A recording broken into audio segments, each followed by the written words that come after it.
సమస్యలో రెడ్నెస్ రావడం, బర్నింగ్ రావడం, ఈచింగ్ రావడం అసలు దేనివల్ల జరుగుతుంది? ఇది రావడానికి మెయిన్ రీజన్స్ ఏంటివి? హలో ఫ్రెండ్స్, నమస్తే. నేను doctor Kumod, doctor care homeopathy, Kachiguda branch. So మనం కామన్ కండిషన్స్ స్కిన్లో చూసేది రెడ్నెస్, బర్నింగ్, ఈచింగ్. నార్మల్గా చాలా మందికి బాడీలో హీట్ అనేది చాలా ఎక్కువగా జనరేట్ అవుతుంది. హీట్ జనరేట్ అవ్వడానికి కారణాల్లో ఫుడ్ అనేది ఎక్కువగా స్పైసీ ఫుడ్ తీసుకోవడం, హీట్ ఫుడ్స్ తీసుకోవడం చాలా కామన్గా జరుగుతుంది. అలాంటి వాళ్ళకు మెటబాలిజం చాలా హై ఉంటుంది. ప్లస్ వాళ్ళ వాటర్ ఇంటేక్ అనేది వాళ్ళకి ఎంత అవసరం ఉందో బాడీలో వాళ్ళు తక్కువగా తీసుకుంటూ ఉంటారు. సో దీని ద్వారా నార్మల్గా మన స్కిన్ పైన ర్యాషెస్ రావడం, రెడ్నెస్ రావడం, బర్నింగ్, ఈచింగ్ చాలా కామన్గా జరుగుతుంది. దీంతో పాటు సపోజ్ మీకు పాస్ట్లో ఎప్పుడైనా కూడా ఎలాంటి స్కిన్ ప్రాబ్లమ్స్ అనేది ఉండే, అంటే మీ స్కిన్ పైన ఎక్కువగా యాక్నే ప్రాబ్లం, నార్మల్గా యాక్నే అంటే పింపుల్స్ రావడం. పింపుల్స్ దేనివల్ల వస్తాయి అంటే మన స్కిన్ పైన స్వెట్ గ్లాండ్స్ అంటే చర్మంలో వాటర్ స్వెటింగ్ రావడానికి ఒక గ్లాండ్స్ ఉంటాయి. దీంతో పాటు ఆయిల్ రావడానికి సిబేషియస్ గ్లాండ్స్ అనేది ఉంటాయి. ఇలాంటి ఎవరికైతే ఎక్కువగా స్కిన్ రెడ్నెస్ అవుతుంది, ఇచ్చింగ్ అవుతుంది, బర్నింగ్ అవుతుంది, వాళ్ళకి సిబేషియస్ గ్లాండ్స్ అనేది బాగా యాక్టివ్గా ఉంటాయి. యాక్టివ్ ఉండడానికి అగైన్ వాళ్ళ మెటబాలిజం చాలా ఫాస్ట్ ఉంటుంది. అండ్ వాళ్ళు తీసుకునే ఫుడ్ అనేది హై క్యాలరీ ఫుడ్స్ అనేది ఉంటుంది, హై ఫ్యాట్ ఫుడ్స్ అనేది ఉంటుంది. సో అలాంటప్పుడు డెఫినెట్గా మన స్కిన్ పైన ర్యాషెస్ రావడం, బర్నింగ్, ఇచ్చింగ్ రావడం చాలా కామన్ ఉంటుంది. మరి దీనికి మన హోమియోపతిలో ట్రీట్మెంట్ ఎలా జరుగుతుంది? ఫస్ట్ ఆఫ్ ఆల్ ట్రీట్మెంట్లో మనం ఒకటి విషయం చెప్తాము. రూట్ కాజ్ ఏంటిది మనం కాన్స్టిట్యూషన్ మెడిసిన్స్తో పాటు మీ రూట్ కాజ్ అనేది ఏముంది మనం అర్థం చేసుకుంటాం. ఈ రూట్ కాజ్ అర్థం చేసుకోవడానికి మనం ఒక డీటెయిల్డ్ హెల్త్ హిస్టరీ అనేది మనం తీసుకుంటూ ఉంటాము. మీ హెల్త్ హిస్టరీ తీసుకున్నప్పుడు జనరల్గా ఈ కేస్ టేకింగ్ జరిగినప్పుడు మీ బాడీలో ఎగ్జాక్ట్గా ఏం ప్రాబ్లం ఉన్నది, అవసరం ఉన్నప్పుడు మనం కొన్ని బ్లడ్ టెస్ట్ కూడా చేపిస్తుంటూ ఉంటాం. అలాంటప్పుడు మనకు రూట్ కాజ్ అనేది సరిగ్గా అర్థమవుతుంది. రూట్ కాజ్కి రిమూవ్ చేయడానికి సరిగ్గా మెడిసిన్స్ అనేది అవైలబుల్ ఉంటాయి మన హోమియోపతిలో. స్కిన్ కోసానికి బెస్ట్ ట్రీట్మెంట్స్ అవైలబుల్ ఉన్నాయి మన డాక్టర్ కేర్ హోమియోపతిలో. అలాగే మనం డయట్ అనేది ఎప్పుడైతే పర్ఫెక్ట్గా మేనేజ్మెంట్తో పాటు చేస్తామో అప్పుడు మన హోమియోపతిక్ మెడిసిన్స్ది effectivity and longevity and cure అనేది రేట్ అనేది ఎక్కువగా అయిపోతుంది. అందువల్ల మనకు స్కిన్ కండిషన్స్లో స్పెషల్గా ఎప్పుడైతే మీకు రెడ్నెస్, హీట్ రావడం, బర్నింగ్ రావడం, ఈచింగ్ రావడం జరుగుతుందో అప్పుడు ఇది ఈజీగా క్యూర్ అనేది అవుతుంది. యాంటీబయాటిక్స్ యూజ్ చేసినప్పుడు స్కిన్ ప్రాబ్లం వచ్చే అవకాశం ఉందా? ఇది ఒక చాలా పెద్ద క్వశ్చన్.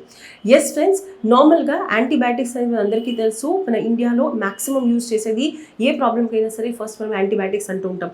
కాకపోతే ఈరోజు కామన్ అయిపోయింది యాంటీబయాటిక్స్ అనేది అందరూ పేషెంట్స్ అనేది జనరల్గా కౌంటర్ నుంచి ఫార్మసిస్ట్ దగ్గర వెళ్ళి తీసుకుంటూ ఉంటారు. ఇది అనేది చాలా పెద్ద మిస్టేక్. యాంటీబయాటిక్స్ తీసుకున్నప్పుడు అది ఓన్లీ అండ్ ఓన్లీ మన గట్ బ్యాక్టీరియాకి మాత్రమే తగ్గదు. మనకు ఇంపార్టెంట్ బ్యాక్టీరియా ఏదైతే అవసరం ఉంటుందో డైజెషన్ కోసానికి, మన స్టమక్లో ఫుడ్కి డైజెషన్ చేయడానికి, అవి కూడా జనరల్గా డ్యామేజ్ అవుతుంది. దీని మూలంగా మనకు వేరే సైడ్ ఎఫెక్ట్స్ వచ్చే ఛాన్సెస్ అనేది ఉంటుంది. యాంటీబయాటిక్స్ తీసుకున్నప్పుడు నంబర్ ఆఫ్ రీజన్స్ అనేది ఉంటుంది తీసుకోవడానికి. స్ట్రిక్ట్గా మీకు ఎప్పుడైతే యాంటీబయాటిక్స్ అవసరం ఉందో డాక్టర్ సజెషన్ ఉన్నప్పుడు మాత్రమే మీరు యాంటీబయాటిక్స్ తీసుకోవాలి. యాంటీబయాటిక్స్ కోర్స్ కూడా డాక్టర్ 3 days కానీ 5 days రాస్తూ ఉంటారు. వాళ్ళ ప్రకారంగా మాత్రమే తీసుకోవాలి. సో పాయింట్ నెంబర్ 1, యాంటీబయాటిక్స్ మీరు మీ రకంగా ఎప్పుడు తీసుకోదు. పాయింట్ నెంబర్ 2, యాంటీబయాటిక్స్ అనేది జనరల్గా మీకు కోర్స్ ఎంత డాక్టర్ రాశారు అంత మాత్రమే యూస్ చేసుకోవాలి. అనవసరంగా యాంటీబయాటిక్స్ కొన్ని డేస్కి వేసుకోవడం ద్వారా చాలా మేజర్ సైడ్ ఎఫెక్ట్స్ అనేది అవైలబుల్గా ఉంటుంది మన బాడీలో. నార్మల్గా ఈరోజు అందరూ స్కిన్ ప్రొడక్ట్స్ ఎక్కువగా యూస్ చేస్తున్నారు. ర్యాండమ్గా ఏదైనా ఆయింట్మెంట్స్ యూస్ చేస్తూ ఉంటారు అండ్ మేకప్స్ కూడా ఎక్కువగా యూస్ చేస్తూ ఉంటారు. సో నార్మల్గా దీని ద్వారా సైడ్ ఎఫెక్ట్స్ వస్తుందా? ఇది ఒక చాలా మేజర్ క్వశ్చన్. డెఫినెట్గా మనం ఎప్పుడైతే స్కిన్ ప్రొడక్ట్స్ ఎక్కువగా యూస్ చేస్తామో, ఆయింట్మెంట్స్ ఎక్కువగా యూస్ చేస్తాము అండ్ స్పెషల్గా మేకప్ అనేది చాలా కంటిన్యూస్గా మనం వేర్ చేసుకుని ఉంటామో అప్పుడు మన స్కిన్ అనేది డెఫినెట్గా డ్యామేజ్ అవుతుంది. మేకప్ యూస్ చేయడం ద్వారా ఏం ప్రాబ్లం అవుతుందంటే మన స్కిన్ మీద ఏదైతే నెంబర్ ఆఫ్ లేయర్స్ ఉన్నాయి, స్పెషల్గా మన డర్మిస్ అండ్ ఎపిడర్మిస్ ఏదైతే ఉందో, డర్మిస్ అనేది మేజర్ మన స్కిన్ పోర్షన్ ఉంటుంది. 70 to 80% స్కిన్ మన డర్మిస్ ఉంటుంది. ఈ డర్మిస్ అనేది అఫెక్ట్ అవుతుంది, నెగటివ్గా అఫెక్ట్ అవుతుంది మనం ఎక్కువగా స్కిన్ ప్రొడక్ట్స్, ఆయింట్మెంట్స్ కానీ మేకప్ ప్రొడక్ట్స్ యూస్ చేసినప్పుడు. బికాస్ ఈ డర్మిస్ లోపల న్యూట్రిషన్ అనేది ఉంటుంది, అది జనరల్గా డ్యామేజ్ అవుతుంది. న్యూట్రిషన్తో పాటు బ్లడ్ వెసల్స్ ఉంటాయి, ఆర్టరీస్ అండ్ వెయిన్స్ ఉంటాయి, నర్వ్స్ ఉంటాయి, అవి కూడా చాలా డీప్గా డ్యామేజ్ అవుతాయి. ఈరోజు మనం చాలా కామన్గా చూసేది ఒక సాలిసిలిక్ యాసిడ్ ప్రోడక్ట్ అనేది ఉంటుంది. డెఫినెట్గా అది మీరు యూస్ చేసుకోవచ్చు, బట్ డాక్టర్ రికమెండేషన్ ఉంటేనే యూస్ చేసుకోవాలి. అండ్ దాని ఎక్సెసివ్ యూజ్ అనేది కూడా డెఫినెట్గా ప్రాబ్లం క్రియేట్ చేస్తుంది. కాబట్టి ఏ ప్రోడక్ట్ అయినా సరే మీరు ఒక మంచి డాక్టర్కి కన్సల్ట్ అయ్యి మీరు యూస్ చేయండి. దీంతో పాటు మీకు ఎప్పుడైనా ఎలర్జీస్ ఉన్నాయంటే మీరు డాక్టర్ దగ్గర వెళ్ళినప్పుడు ఫస్ట్ మీరు ఇన్ఫార్మ్ చేయండి నాకు ఎలర్జీ అనేది ఉన్నది. సో క్వశ్చన్ ఏంటంటే డ్రై స్కిన్ ఉన్న వాళ్ళకి ఎక్కువగా స్కిన్ ప్రాబ్లమ్స్ వస్తాయా, ఆయిలీ స్కిన్ ఉన్న వాళ్ళకి ఎక్కువగా ప్రాబ్లమ్స్ వస్తాయా? డ్రై స్కిన్ అనేది మేజర్గా అన్హెల్దీ స్కిన్ అనేది కన్సిడర్ చేస్తాం. బికాస్ డ్రై స్కిన్ ఉన్నప్పుడు ప్రోడక్ట్స్ మనం ఏది యూస్ చేస్తామో అది లోపల అనేది వెళ్ళదు. దీని ద్వారా ఏమవుతుంది, మన స్కిన్ డర్మిస్ పోర్షన్ అనేది ఎక్కువగా డ్యామేజ్ అవుతుంది. ఆయిలీ స్కిన్ ఉన్న వాళ్ళకు ఒక ప్లస్ పాయింట్ ఉంటుంది, వాళ్ళకు ఓన్లీ అండ్ ఓన్లీ యాక్నే అంటే పింపుల్స్ మాత్రమే వస్తుంది. ఆ పింపుల్స్ అనేది ఫుడ్లో మనం రెస్ట్రిక్షన్ పెట్టుకున్నాం, హెల్దీ ఫుడ్ తీసుకుంటే పింపుల్స్ రాకుండా ఉంటుంది.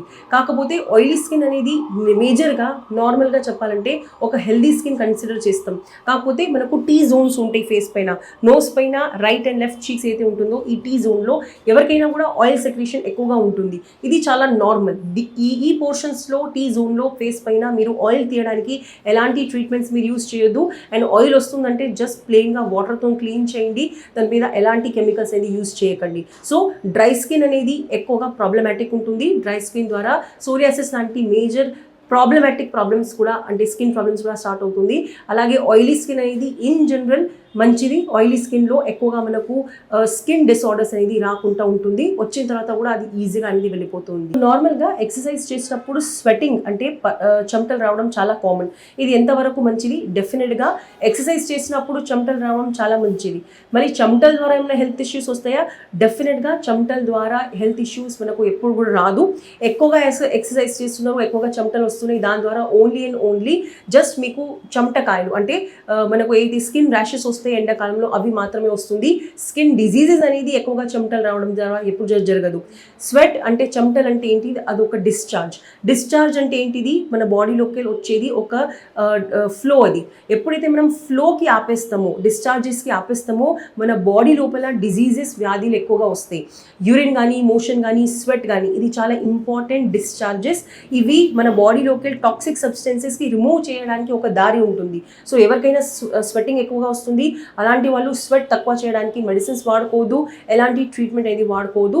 జనరల్ మేనేజ్మెంట్ చేయాల్సి ఉంటుంది, వాటర్తో క్లీన్ చేసుకోండి, దాట్స్ ఇట్. లీవర్ ప్రాబ్లం ఉన్న వాళ్ళకి కంపల్సరీ స్కిన్ ప్రాబ్లమ్స్ వస్తాయి. ఇది 100% కరెక్ట్. బికాస్ మన స్కిన్ అనేది మన మిర్రర్. ఈ మిర్రర్ పైన ఎప్పుడైనా మనకు డ్యామేజ్ కనపడుతుందంటే డెఫినెట్గా మన లీవర్ అనేది అఫెక్ట్ అయింది. లీవర్ అనేది మన బాడీకి ఒక క్లీన్ చేసే ఆర్గన్. ఎప్పుడైతే లీవర్ అనేది ఎఫెక్ట్ అవుతుందో మన హ్యూమన్ బాడీ లోపల డెఫినెట్గా మనకు ఓన్లీ స్కిన్ ప్రాబ్లమ్స్ మాత్రమే కాదు, వేరే హెల్త్ ప్రాబ్లమ్స్ కూడా వస్తాయి. ఈరోజు మన ఇండియాలో చూసే కండిషన్స్లో ఫ్యాటీ లివర్ దాంట్లో రెండు ఉంటుంది, ఆల్కహాలిక్ అండ్ నాన్ ఆల్కహాలిక్ అంటే ఎవరైతే ఆల్కహాల్ తాగరు, ఈవెన్ ఆడవాళ్ళలో కూడా ఈరోజు లివర్ ప్రాబ్లమ్స్ ఎక్కువగా ఉంటుంది. దానికి రీజన్ ఏంటంటే మార్నింగ్ లేవగానే ఎక్సర్సైజ్ చేయకపోవడం, వాటర్ సరిగ్గా తాగకపోవడం అండ్ అన్హెల్దీ ఫుడ్ మనం ఎక్కువగా తీసుకుంటున్నాం. ఈరోజు మనం ప్రాసెస్డ్ ఫుడ్ అనేది ఎక్కువగా తీసుకుంటున్నాం. మన ఫుడ్లో కెమికల్స్ ఎక్కువగా ఉంటుంది, మన గాలిలో పొల్యూషన్ ఎలాగో ఉన్నది. సో డెఫినెట్గా లీవర్ అనేది వీక్ ఉన్నది, లీవర్లో ప్రాబ్లం ఉన్నదంటే స్కిన్ ఫస్ట్ అఫెక్ట్ అవుతుంది. దీంతో పాటు వేరే మన డిఫరెంట్ బాడీ ఆర్గన్స్ కూడా డెఫినెట్గా అఫెక్ట్ అవుతుంది. సో మీ లీవర్కి ఎప్పటికైనా కూడా స్ట్రాంగ్ ఉంచుకోండి. Thank you.